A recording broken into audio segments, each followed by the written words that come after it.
In this video, I'll be showing how to use the buttonhole pressure foot that came with this set. I'll also be demonstrating how to use the one that came with my machine. This is for automatic buttonholes. Life is hectic, so I don't upload on a regular basis, so please hit the bell to be notified when I do. It's best to use some kind of stabilizer or interface when sewing buttonholes. For woven fabrics, choose a lightweight, fusible interface. For knit fabrics, be sure to get a knit interface, one that has a stretch. When sewing with knits, be sure that the stretch on the interface lines up with the stretch on the fabric, otherwise you're going to lose that stretch. When I put the interface in the fabric, I like to overlap the edge just a little bit. That gives a very nice crisp edge. You can also use a tearaway stabilizer like for embroidery below the fabric. The only time that I do this is for stretch or delicate fabrics. Because the stitches are so very close together when doing this, it's best to use a new sharp needle to help prevent hangs. I also reduce my foot pressure just a bit. When measuring for the buttonhole size, the general guide for a standard button is going to be the width plus 1/8 inch. But what if you don't have a standard button? What if it's a thick button or it's an odd-shaped button? I'm going to show you how to measure for those as well. For buttons that are generally, I can't say that word, round, the way that I figure out the size of my buttonhole, you can see how thick this one is that I'm going to measure the girth all the way around. I don't usually start at the end of these measuring tapes because these are not always precise, so I start at the 1 inch. So here, this gets in the way, so it's better to start on the back. So start at 1 inch there, and then I'm going to wrap it all the way around until it comes back and meets right. Oops, sorry, I didn't have that in the camera. Until it meets back together. And then on this side, it's showing that it meets up at 3.5. Now, we started at 1, so it's technically 2.5. So if the girth is 2.5, you're going to divide that by 2. So 2.5 divided by 2 is 1 1/4, and then you're going to add your 1/8. So for this particular button, the buttonhole size would be 1 3/8. Now for buttons that are not round, you pretty much measure the same way, except choose the smallest girth. So this one you would measure across here. If you measured across here and made the buttonhole for that size, it's going to be very loose and your button may fall out very easily from the hole. So I would pick this right here for it to go through. Measure all the way around, divide by 2, add 1/8. This one's square, it's the same thing. Well, it's triangle this way, but square this way. I would not measure from corner to corner. I would measure from side to side, all the way around. Be sure to include the height of that. And the same for this one. I would not measure from here to here. I would start here and wrap it all the way around.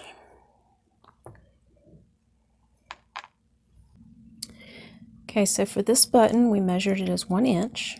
So it's going to be 1 inch plus 1/8.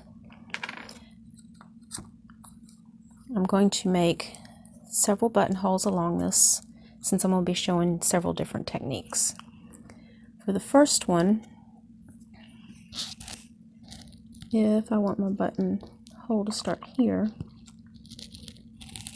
I'm going to do 1 inch plus 1/8. I'm going to come over about 1/8 of an inch, and we'll make another line.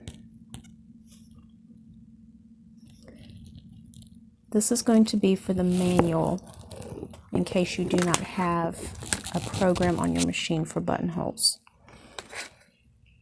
Then I'll just come down a little further and just make a line 1 1/8 inch long.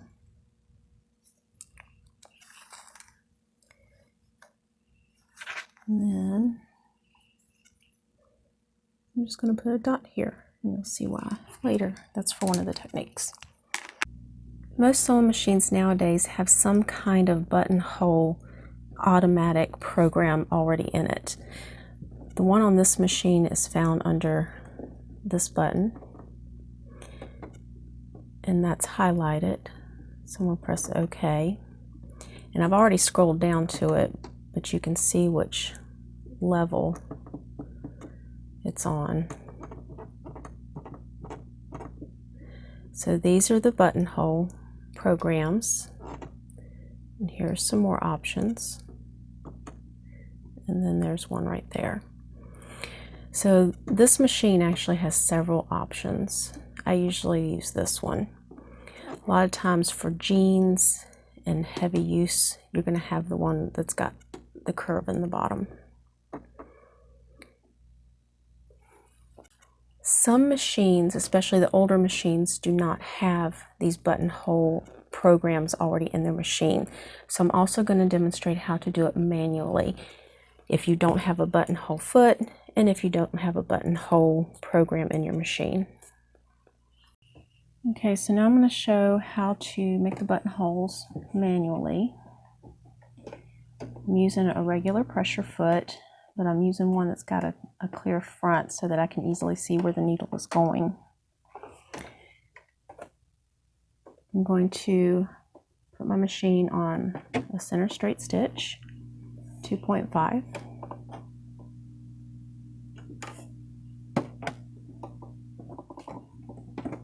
And then I'm going to sew all the way around.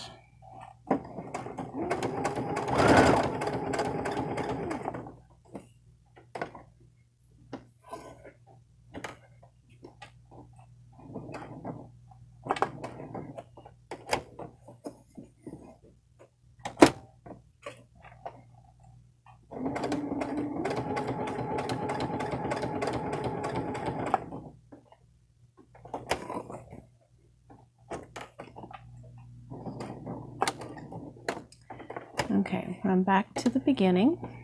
I'm now going to change my stitch to a zigzag. I'm going to make the length 0.4 and the width 2.0.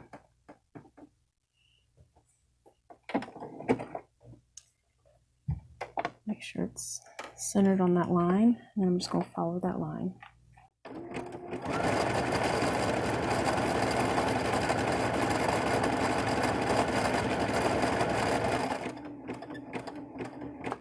When I get to the end, I'm going to lift my needle, change the width to 5.0.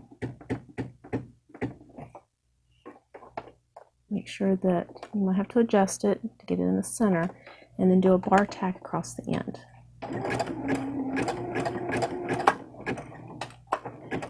The bar tack needs to be slightly wider than the two sides will be. Now I'm going to change it back to a width of 2.0.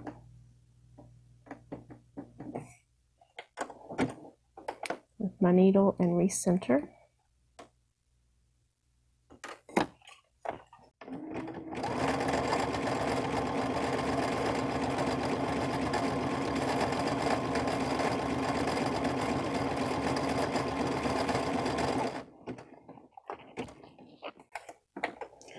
And then do another bar tack with width 5.0.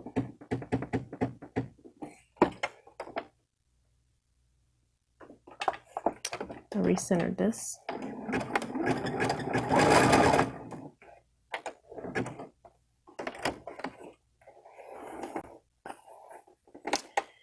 And you can see I accidentally got a little off there, but it's hard to see around the camera. So this is how you would do it manually. The next way I'm going to sew a buttonhole is by using the foot that came in the 52-piece set. My machine came with this foot. This is for a one-step buttonhole process. This one is more suitable for a four-step, and you'll see why in just a few minutes. On my machine, the automatic buttonhole will start on this end, go back, and then back down this way. So we're going to line up this front spot with these lines on either side here. Also, because my machine is a one-step buttonhole machine, I need to lower this arm and manually press this. If you have a multi-step buttonhole program, you will not have this. You can just flip to the next step.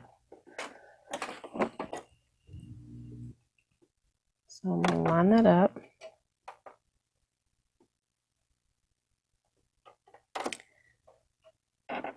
Start to drop my needle just to make sure I got it lined up.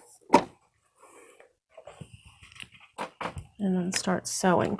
When I get to the other end, I'm manually going to have to push this button or this lever.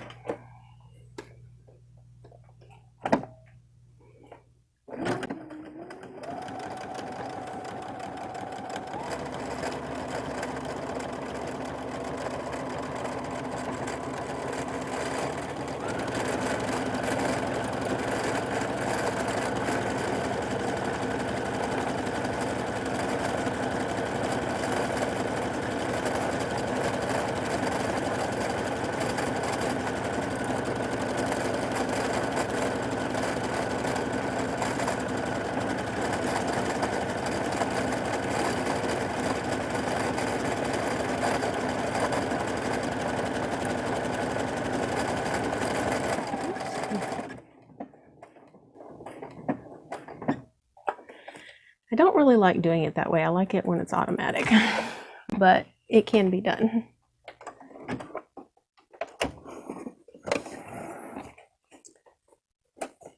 And then there's that one. As you can tell, I didn't hit the lever exactly in the right places. I'm not used to having to do that with my machine, but that's how this one can be used. Like I said, if you have a four-step buttonhole, then you would just change your setting on your machine to the next step.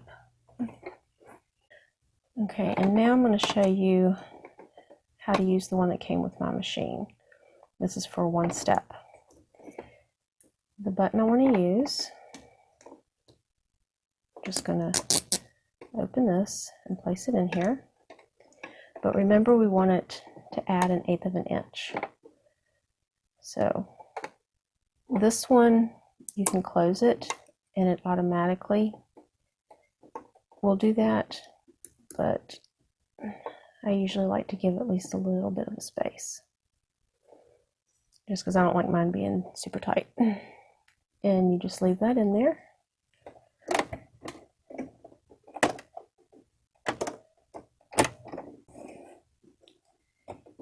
And remember that dot we made? That dot is going to be the front of where the buttonhole will start. And just like with the other one, we're going to line that dot up in between these marks here and right in the center. And then with the button, but it's okay, it'll stay open.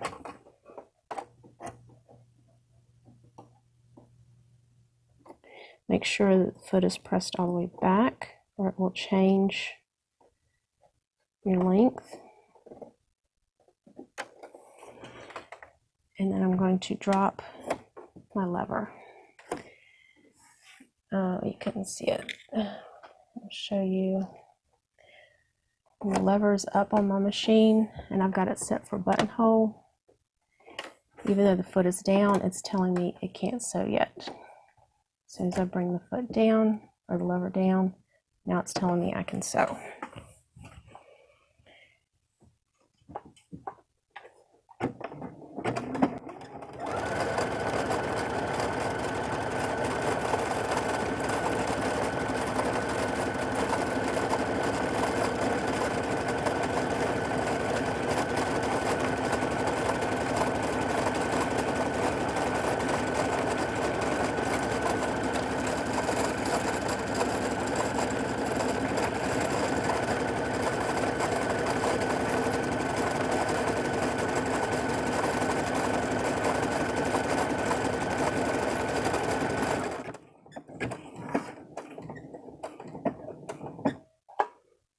And it did it automatically.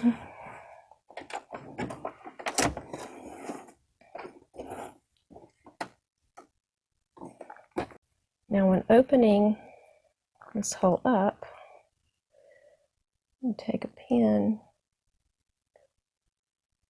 put it just below that bar tack to protect the bar tack.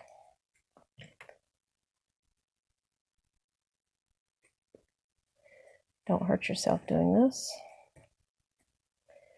And very gently just cut up the center.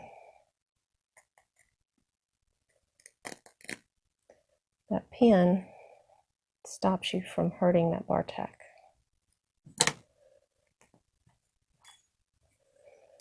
And you can clip these fray threads, and if you prefer, you can put a little fray check on the edge. It depends on the type of garment that you're making.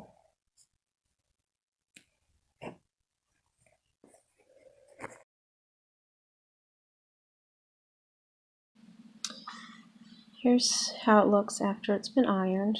This is just old scrap fabric, so there's a spot on it. I used a contrast thread so that you can see the stitches, but in most garments you'll probably want to choose a matching thread color because all of this will blend in. Also, like I said, if you want to put a little bit of fray check on it just as a backup. Okay, now I'm going to do a corded buttonhole. By adding a cord in your buttonhole, it can help add stability and strength to it. This is just button thread that I'm using right now.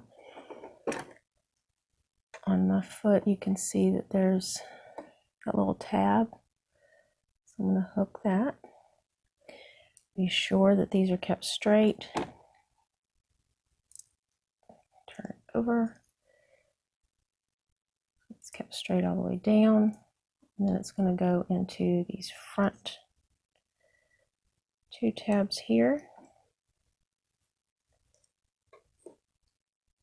And then I'm just going to do a very simple once over.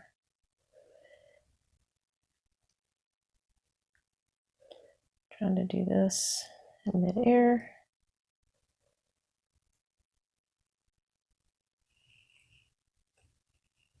There. So it's not a knot, it's just once over to hold it in place. And it's straight all the way across the back.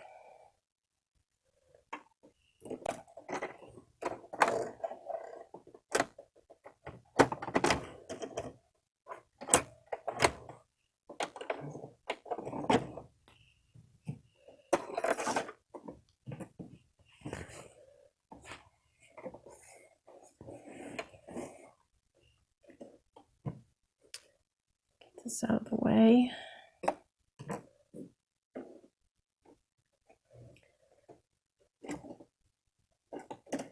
And this is kind of springy, so I'm having to push it back to make sure that it's exactly where I would want it.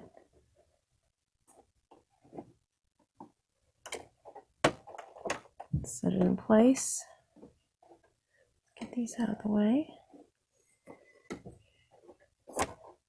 Arm down. And sew.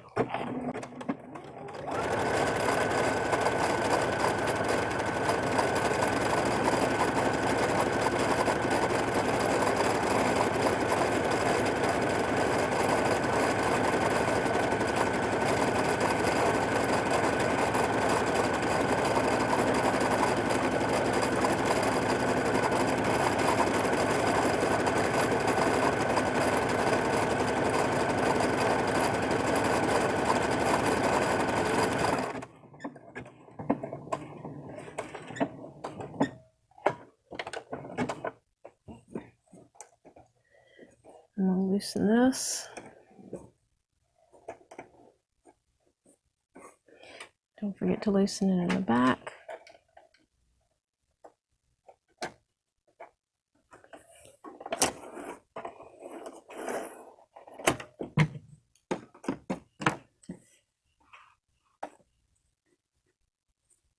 And then pull.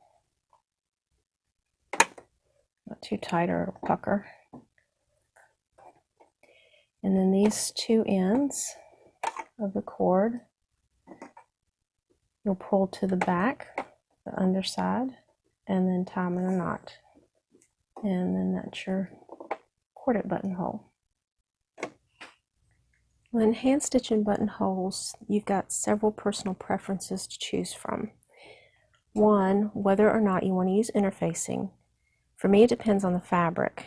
If it's a fabric that will fray easily, then I like to use the fusible interfacing. But if it's a really sheer fabric that you can see through, more time and stitching will be required, but any interfacing may show through. Do you want to use a very thick thread or a thin thread? Thick thread will have fewer stitches, but looks a little more antique-ish. Thin thread will require a lot more stitches, but can have a smoother end look. Do you want to make it a corded buttonhole or non-corded buttonhole? Do you want the ends to be a round eyelet end or a flat end? These are all choices that you can choose when doing this.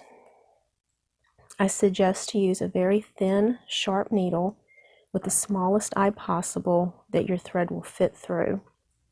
So first you're going to mark and cut your buttonhole.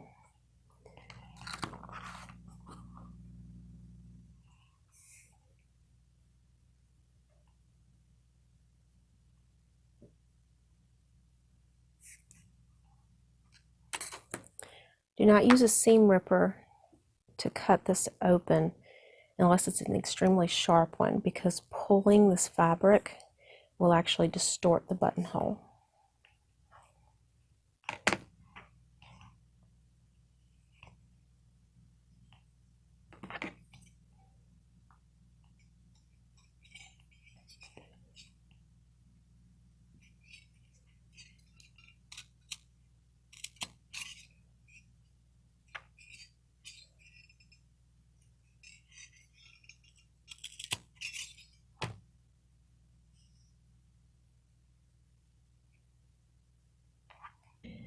Because sewing a buttonhole with thin thread is kind of tedious and really hard to see, instead I'm going to demonstrate how to do it on this.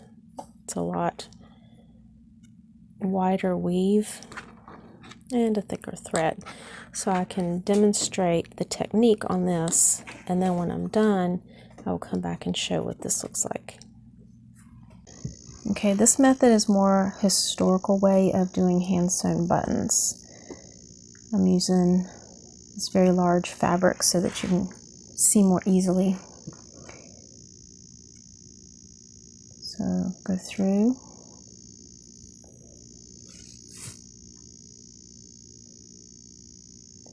Since this is my first one, and I'll go back through that same hole again.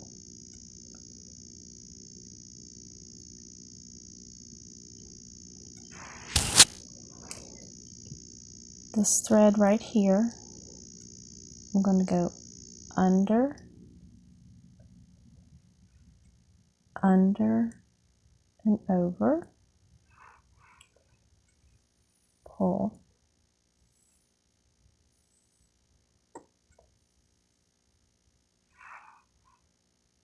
and then pull towards the opening. That will create a knot at the opening of your buttonhole. So we're going to do that again. I'm going to go up about the same distance. You don't have to go directly beside it. That's a lot more stitches that you really need, because this knot is a little wider than your thread. but I like to at least try to keep it even. But another style is staggering. That's more aesthetics, and it's up to whoever's doing it how they want to do that.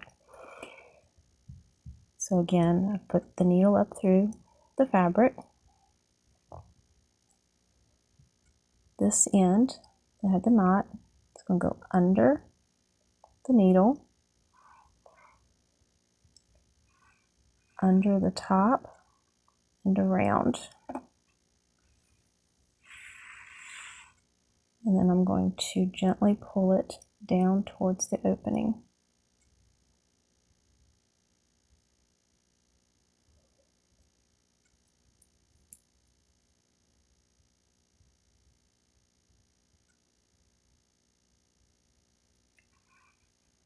Before you pull the needle through, under, under and over.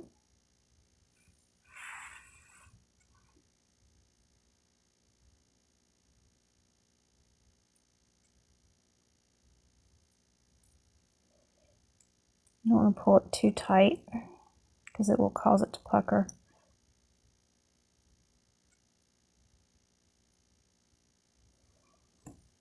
But you can see how it's giving a nice edge right there.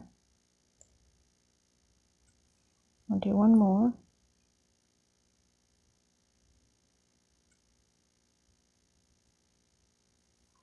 Oops. And before you pull the needle through, we'll back it up. Under, under and around.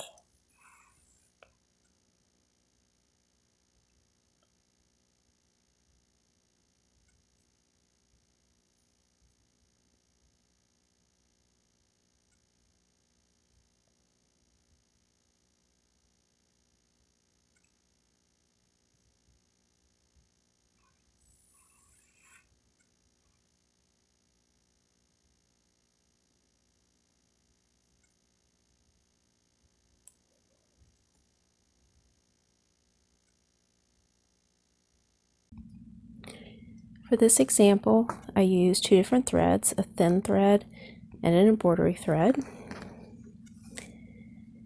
You can see how the knots along the edge will give it strength and stability.